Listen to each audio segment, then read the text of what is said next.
Madame, Monsieur, bonsoir. Très heureux de vous retrouver sur Vox Africa pour cette nouvelle chronique. Aujourd'hui, nous allons parler d'un élément important dans la souveraineté des États africains. Un élément sans lequel nous ne pouvons pas parler d'indépendance. Un élément sans lequel nous ne pouvons pas nous développer. Il s'agit de la monnaie. L'un des premiers Africains à avoir travaillé sur ce sujet, c'est l'économiste camerounais Joseph Tchundjiang Pouemi, qui écrivait déjà « Monnaie et servitude ».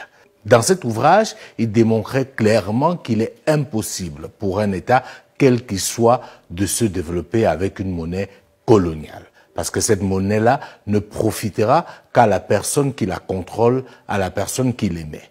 Il faut dire que ces dernières années, l'actualité économique africaine a été sérieusement secouée par les revendications concernant notamment le franc CFA.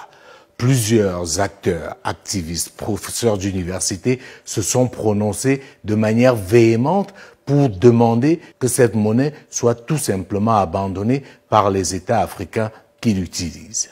Nous demandons de sortir du franc CFA néocolonial. La précision, elle est importante parce qu'à la limite, pour moi, le nom importe peu.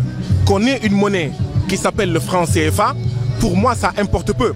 Mais que l'essentiel, c'est que cette monnaie-là, quelle que soit sa dénomination, même franc CFA, soit une monnaie souveraine, soit une monnaie dont la politique monétaire est définie par et pour les Africains. Tout ce qu'on veut, c'est être libre économiquement, pouvoir avoir la main mise sur notre propre économie. La création d'une monnaie africaine, camerounaise particulièrement, est primordiale pour le développement économique. Parce que depuis l'indépendance, nous pouvons en juger nous-mêmes sur le terrain. Ce n'est pas des spéculations. Nous regardons où se situe réellement l'économie de l'Afrique et du Cameroun. La réalité est tout autre. Donc pour moi, la question de sortir ou pas sortir, il n'y a plus sa place. On veut sortir. On veut réellement sortir du franc CFA. Ce débat a été tellement houleux qu'il a obligé la France, comme c'est à son habitude, d'anticiper. Ce qui fait que depuis un certain temps, aucun pays n'a travaillé sur la question du franc CFA comme la France. Le ministre de l'Europe et des Affaires étrangères, Jean-Yves Le Drian, ainsi que le ministre de l'Économie et des Finances, Bruno Le Maire, ont présenté un projet de loi qui était très attendu par un certain nombre de nos partenaires africains, en particulier ceux des pays de l'Union monétaire africaine. C'était lors d'une visite officielle en Côte d'Ivoire en décembre dernier donc, et ils avaient annoncé à cette occasion une réforme historique de la coopération monétaire qui devait aboutir à la fin du franc CFA. Et cela a conduit, comme vous le savez très bien, au changement de dénomination en zone UEMOA, où on va passer du franc CFA à l'éco. Mais la France reste maître du jeu, puisque c'est elle qui continue à apporter un élément central qu'est la garantie. Il est question ici pour nous de bien expliquer aux Africains que c'est un débat fondamental contrairement à ce qu'on veut vous faire croire. Je sais qu'il y a certains spécialistes de l'économie qui nous expliquent que le franc CFA n'est pas le problème, n'est pas l'obstacle à notre développement. Fondamentalement, il y a deux questions différentes. Il y a la question politique, le relent de colonialisme qu'incarne, que symbolise le franc CFA. Pour cette raison, personnellement, je pense que le franc CFA est une erreur pour la France d'avoir perpétué un système qui est une boîte à fantasmes d'une certaine manière, parce qu'elle alimente l'idée que la France dominerait l'économie des pays de cette zone à travers la monnaie. Mais c'est ignorer le rôle de la monnaie, j'y reviendrai après. En tout cas, pour cette simple raison psychologique, politique, il vaut mieux couper les amarres et ne pas conserver cette monnaie pour lever ces ambiguïtés. C'est important.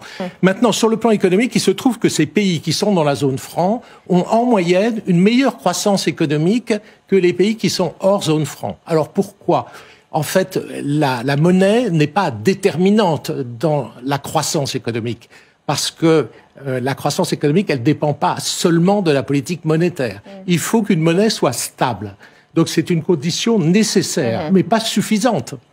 Le franc CFA est une monnaie stable.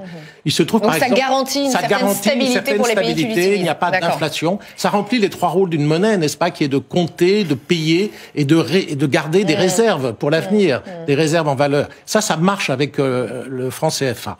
Mais j'ai envie de poser la question à ceux-là. Donnez-moi un seul exemple d'un pays développé au monde qui n'a pas sa monnaie. Si on reste seulement en Afrique, tenez-vous bien, dans les 10 premières économies d'Afrique, il n'y a aucun pays de la zone franc. D'ailleurs, chacun de ces pays, de l'Afrique du Sud au Nigeria, en passant par l'Égypte et l'Algérie, ont leur propre monnaie. Donc, on ne peut pas aujourd'hui nous expliquer qu'il n'y a pas une corrélation entre la monnaie et l'industrialisation de nos États.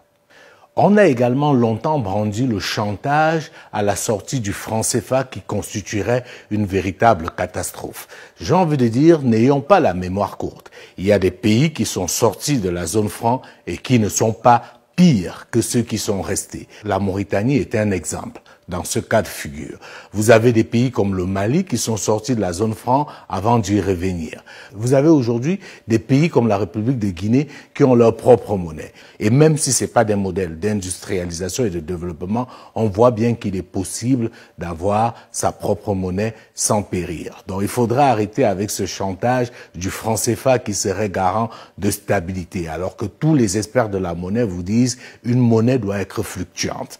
Il y a là un véritable problème et il faudrait qu'une fois pour toutes on décide à le résoudre. Surtout que les solutions existent et qui peuvent même permettre à l'Afrique d'avoir l'une des monnaies les plus fortes sur la scène internationale. Les pays africains sont les pays les mieux placés pour avoir une monnaie reconnue sur le plan international. Expliquez-nous ça. Bon, voilà.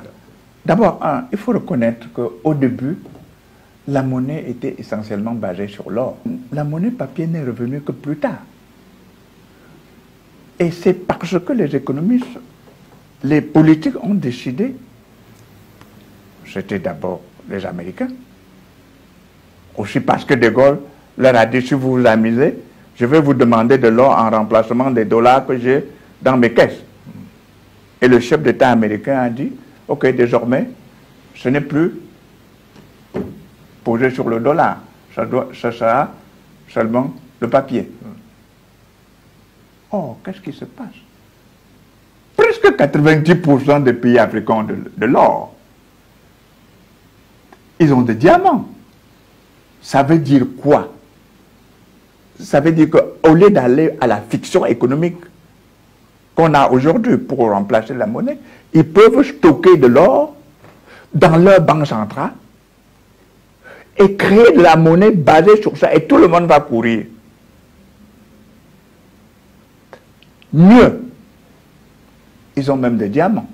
Pourquoi Or, on leur dit, vendez-nous de l'or, pour qu'on aille stocker dans les banques centrales des autres pays, pour consolider leur monnaie. Pourquoi je vends de l'or alors que je peux le stocker et créer de papier?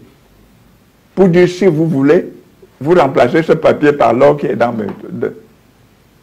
Vous voyez que nous avons un problème tout simplement de réflexion. Après avoir écouté ceci, que peut-on dire de plus? Trêve de bavardage, il faut passer aux actes. Nous devons agir, où que nous soyons, qui que nous sommes. C'est une question de dignité, c'est une question de souveraineté. Et ça, on ne le dira jamais assez. Alors, dans le combat qui est le nôtre aujourd'hui, la question de la monnaie doit être centrale. L'une des formes dans lesquelles la monnaie est conservée dans le monde, c'est des lingots d'or. L'Afrique regorge 40% des réserves d'or mondiales. Et je pense que ça peut même être plus. Alors expliquez-moi comment, si vous avez 40% de ce qui constitue le socle de la monnaie, vous ne pouvez pas avoir une monnaie forte sur la scène internationale. C'est tout simplement inadmissible. Alors, prenons nos responsabilités, agissons.